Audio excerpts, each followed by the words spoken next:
Yesterday's prophecies, today's headlines. This is the Hal Lindsey Report. And now, Hal Lindsey. Hello, and welcome to the Hal Lindsey Report for this week. You know, there's a growing issue in our country today, and the world, frankly. It's even beginning to show up in our national political debate. It's the raging question, should we support Israel? And if we should support them, why? Those who have followed my writings and television shows frequently ask me a question. Hal, why in the world do you keep supporting and defending the Jews in the state of Israel? Some ask this question with an obvious bias against the Jews. They argue that Jews have stolen the Palestinians' land and supporting Israel has caused much of America's problems. So why do you defend them? But the most troubling to me are the Christians who attack me for supporting the state of Israel and the Jews. They attack me with various biblical arguments to show how I have misinterpreted the Bible and don't know what I'm talking about.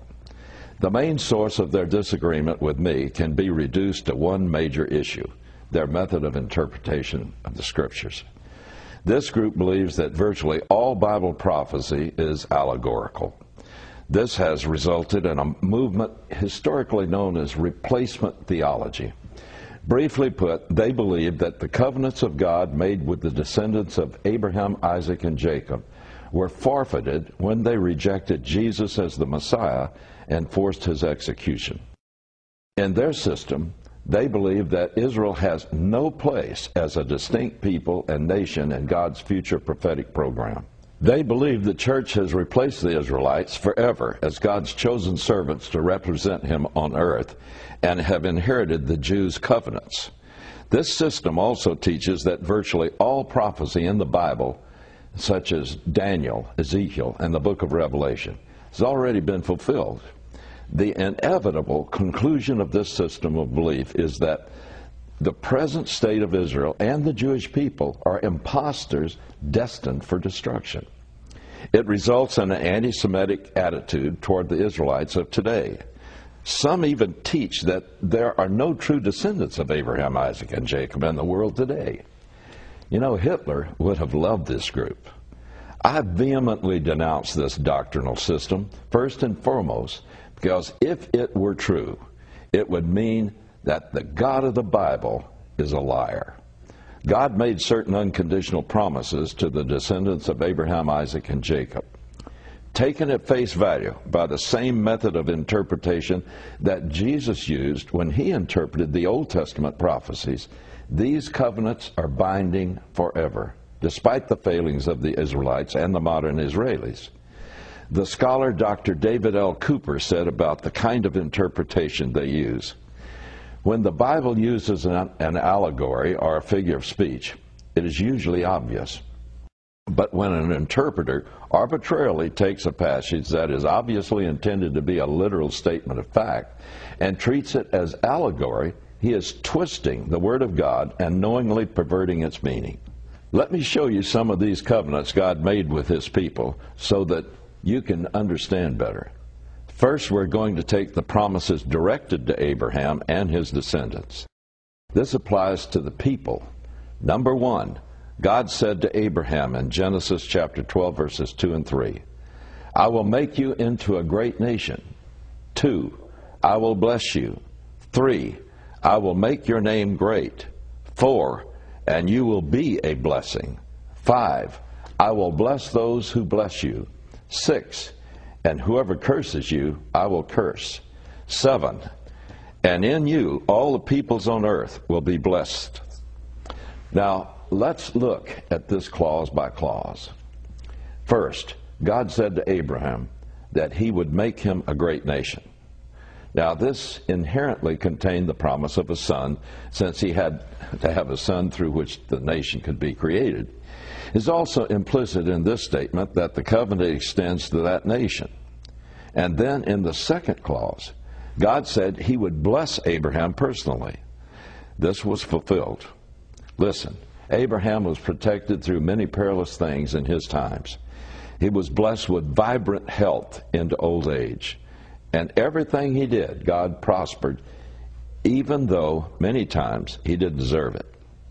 Now, the third clause, Abraham's name would be honored.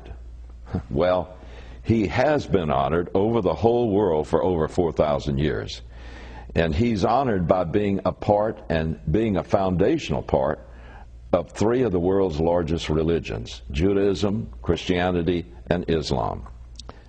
And the fourth clause, Abraham has been the source of blessing for untold hundreds of millions. So when God said he would be a blessing, he certainly was.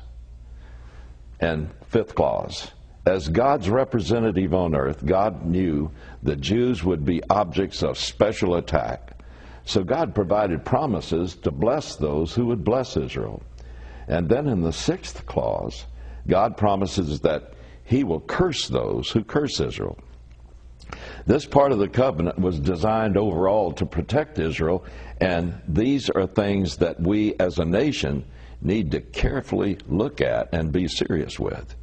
It becomes a real contest in our world today when you see it, as I see it, between what the Bible teaches, what people just think on their own, or what false religions teach.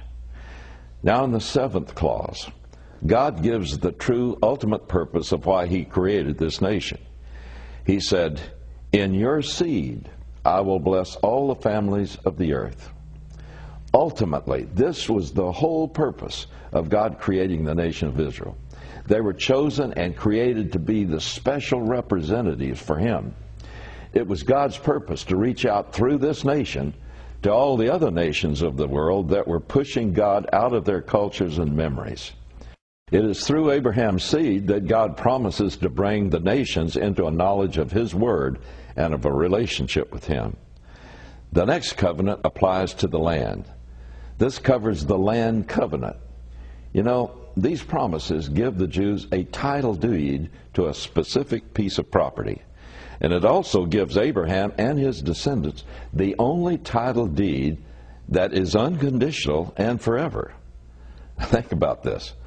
Of all the people on earth, only Israel, the Israelites, the descendants of Abraham, Isaac, and Jacob, have a title deed to the land given to them by the Creator. All of us who live in every nation on earth, somewhere in the past, gained that land through the right of conquest. Here are the many passages that spell out God's covenants concerning the land for his chosen people. First, the Lord said to Abram, after Lot had parted from him, "Lift up your eyes from where you are and look north and south and east and west. All the land that you see, I will give to you and your offspring forever." Now that's the promise of the land and how long their ownership of it would last. Forever. The next statement in Genesis gives the boundaries of this title deed. In Genesis chapter 15, verses 18 through 21, God says, "On that day the Lord made a covenant with Abram and said, 'To your descendants I give this land from the river of Egypt to the great river, the Euphrates, the land of the Kenites, the Kenizzites, the Cadmonites, the Hittites, the Perizzites, Rephites, Amorites, Canaanites, Girgashites, and Jebusites.'" Note especially here the Jebusites. They were a race of giants that were the first known owners of Jerusalem. Now the exact dimensions of this land grant were literally spelled out. They've never come to possess all of it yet, but God said they will ultimately inherit it forever. Folks, we've just completed a major overhaul of our website, hallindsey.com, in order to bring you more convenient news and perspective than ever before. Here, let me show you what I mean.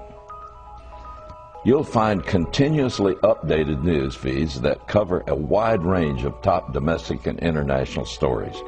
You can also watch current and previous editions of the Hal Lindsey Report on demand, 24 hours a day. It's ready when you are.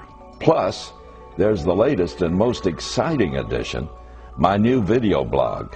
Each week I'll share scriptural teaching and insight on late-breaking events from around the world as they relate